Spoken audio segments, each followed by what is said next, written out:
adụ m 48 years old. Mama m butere m n'ime mkpuke wee mụọ m wee rapụrụ nwanne ya nwaanyị. Na ka a na-eto na ache m nwanne ya nwaanyị afọ bụ mami ya na ya mụrụ dị na mami ya dị iche, nwanne ya nwaanyị afọ dị iche, mana fana abụọ bụ nwanne, mana nwanne ya nwaanyị afọ amụtara nwa. Ya na ya na-abụọ wee bili. Na nwaanyị anụnwa meli ọfụma na-etriti very well that na ya mụrụ dị na ọ bụrụ mami ya ka ọ bụ. Si ọkwana ya, mami ya wee kwụghadigide wee nweta onye ọcha wee nụbịa. O wee mụọla onye ọcha ụmụ na-anọ. Wee mesịa ha wee decide ya ije obodo oyibo.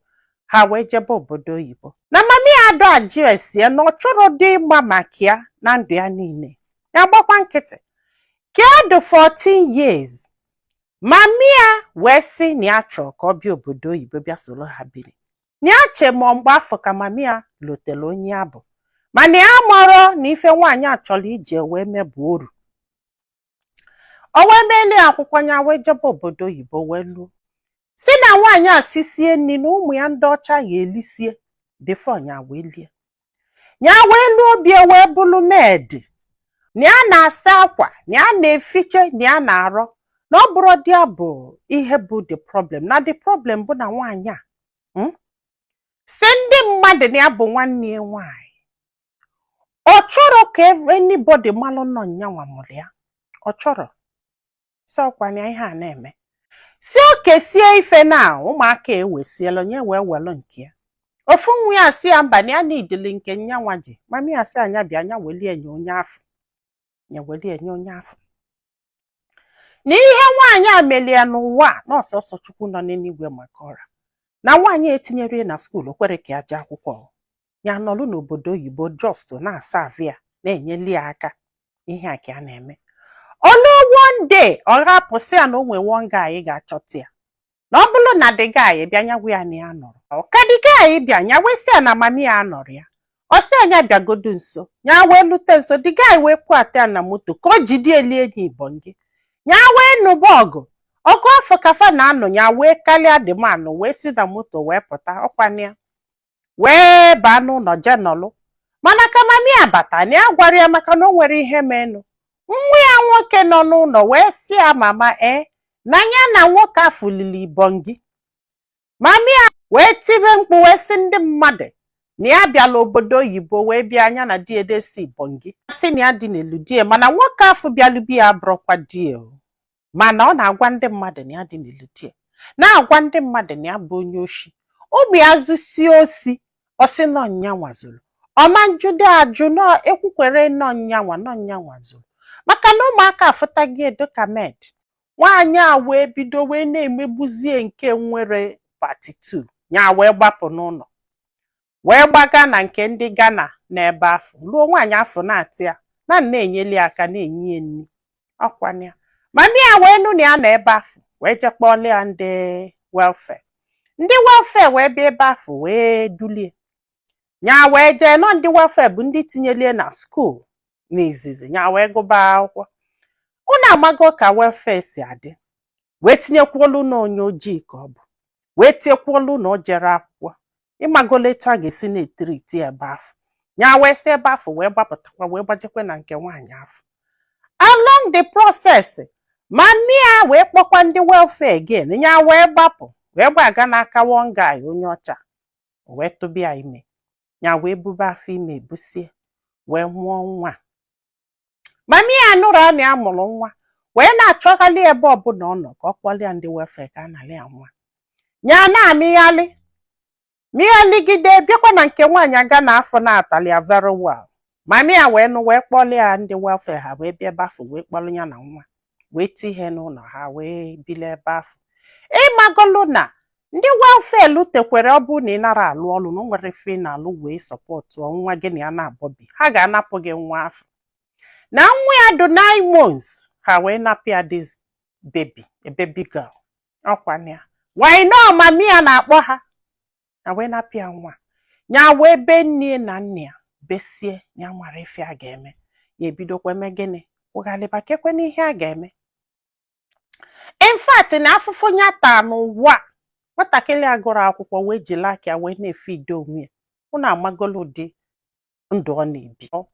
Na mgbe a mụrụ nwa afọ na ya dị 16 years, na ofu onye ọcha chọrọ inyeli aka jee ije nwa afọ, o wee lụọ ebe afọ ewesị ya na a ga-ene n'ọbara ka ama ma ọbara ya na nwa afọ machịrị. Onye ọcha afọ wee gbaa ọsọ nyakwughaligide wefu ofu nwoke onye ojii. Nwoke onye ojii afọ wee sị na ya ga-anụ ya sọ ọkwanụ ya na ya na-abọ wee bido wee kwụba. Ọkwụkwọ afọ ka fa na-akwụzi wee bata Naija. Fa na-abọ bata Naija afọ ka fa nọzi nya wee dị ime nke abụọ. M ga-asị kene na the marriage awọkụzi tinyelu ụmụ ife niile galụ mgbe afọ na Naija. Nya wee mụkwa nwa afọ ọ bụrụ nwa nwaanyị. Nya wee nọsịa Naija ka marriage afọ awọkụzi wee chighebekwa azụ back to Ebiasi. Nya wee nwee nsogbu, eke wee bulie bulu ya na nwa. Ịmagolu na eke bulu gị iwe kpọrọ nwa, na a ga-enye gị chansị ka ịkpọ onye ọbụla ịma nwere ike ikulu nwa afọ.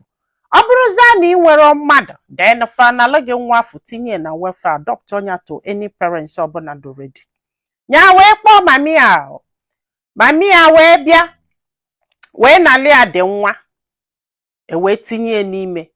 Na ya nọlụ n'ime 5 years and ịma na ị nọ n'ime nọsịra n'ime pụta ibu n'ege. Nya wee nọsịa n'ime wee pụta wee bunekwe Naija. Mami ya wee jụ na ya na nwa anụnwa na o nwere ife ga-ejikwa ha. Mami ya wee were ọnụ wee na-akọta ya na-akọgbue. O wee na-egbu mmụọ this girl n'ebe ya nọ. Ya wee nọ na Naija wee na-ata afụfụ. Na nwa ya afọ nwaanyị afọ nke ndị welfare na-alị ya na ya dụsho na the girl na-eme ọfụma. Mana ihe ọbụla ọ na-eme bụ mami ya ka ọ na-emeli ya. Mami ya nọlụ na-eli aka nwa wee na-elikwa aka the second one wee na-akọta ya n'ọsọsọ Chukwu nọ n'eluigwe ma ihe ọ na-agwa ụmụaka ejiri chọọ ife ya. Na ya nọsigo okenye kwesịrị ịnọbọ ma ọ bụrụ na edipọt oge. Nya wee je na-etinye akwụkwọ ebe nye etinye na akwụkwọ ajụ ebe ọbụla nye etinye na akwụkwọ ajụ. Nya wee je na-ajụ ese ka ya mara ife mee na asị na ọmami maka na ọ chọrọ ka ya nwee mmekọ wit ụmụaka na abụọ. Mami ya wee mebusie enye wee na-eli aka ụmụ ya. Ike wee kwụrụ ọtọ wee gwu ya na o nwere ihe a na-eme emenye ya nara emelụ nwaanyị a, na o nwere ihe a na-eme eme na ọkwa omegbusie enye ma still ọ nata Naija izi enye ozi ya na-eje. Maka na kịta na nwoke onye ọcha ya na ya na-abọ bi na fa na-abụ ebirozi na ọ natago Naija kịta nụọ di ọzọ afọ ọ nụrụ. Ọkwa nwoke mụtachagolo nwa, o wee ji nwayọọ wee na-akpọpụ ụmụ nwoke anụnwa kpọpụsị afa ncha niile obodo oyibo. Mana o kwere ka nyanwa bịa obodo oyibo eke. Na mgbe afọ ya na mami ya bi n'ụna mana mami ya melụ nwa adopt nwa nwaanyị je adopt ta nwa ọzọ tụma ọ ga-eji nyanwa wee melụ nwa. Aka ya eme ọsị ya ya jee chọba nne ya na ife ajịfụ ndị n'anya bụ na nna fanọ mana nyanwa na nne ya nọrọ. Ya wee sị anya biko ya gosi onye bụ nne ya. Ọ sị ọ naluo Naija bọsị ọ ga-anata Naija ka achọba onye bụ nne ya. Sọkwani a o wee sị m na kịta na ihe a ji wee kọba m ihe a bụ gịnị na a ga-eje tụ mami ya na-alụ nsị. Andị na ya dụsho na mami ya na-agwọkwa ọgwụ na ya ga-atụ ya na-alụ nsị ọ bụrụ na o mere ihe akwa alụ nsị bụ onye. Na nwa nke izizie na nke ịbụọ na ya chọrọ ka onye kọntaktị ka fani ya na-abọkwubekwe. And ọ bụrụ na aka ya dị n'ihe melụ na ekwere enye ya akwụkwọ obodo oyibo na a ga-etinyekwu ya n'alụ nsị ya ga-atụ ya.